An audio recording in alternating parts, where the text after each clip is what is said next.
तिकडे बीडच्या परळीतील ज्योतिर्लिंग वैजनाथ मंदिराला विविध फुलांची आकर्षक सजावट करण्यात आली आहे। यामध्ये 15 प्रकारच्या तब्बल 3000 किलो फुलांचा वापर करण्यात आला आहे। आज असलेल्या श्रावणी सोमवार निमित्त आमदार धनंजय मुंडेंच्या नाथ प्रतिष्ठानकडून वैद्यनाथ मंदिरालाही फुलांची आकर्षक अशी सजावट करण्यात आली आहे। या सजावटीमध्ये गुलाब, झेंडू, निशिगंधा, शेवंती, सूर्यफूल यासह विविध 15 प्रकारच्या फुलांचा समावेश असून या फुलांमुळे वैद्यनाथ मंदिराच्या गाभाऱ्यासह परिसरात फुलांचा सुगंध दरवळतोय।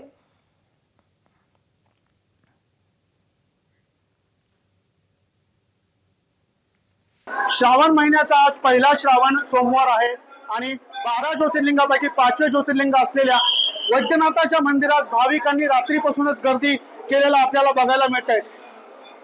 या ठिकाणी जर आपण बघितलं तर स्पर्श दर्शनाचं महत्व असल्याने रात्रीपासूनच भाविक दाखल व्हायला सुरुवात झालेली आहे।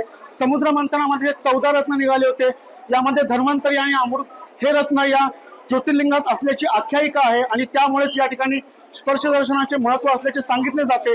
त्याचबरोबर आपण जर बघितलं तर देशभरातून येणाऱ्या भाविकांसाठी कुठलीही गैरसोय होऊ नये म्हणून वैद्यनाथ देवस्थान ट्रस्ट करून याची पूर्ण जी काळजी आहे ती घेतली गेलेली आहे।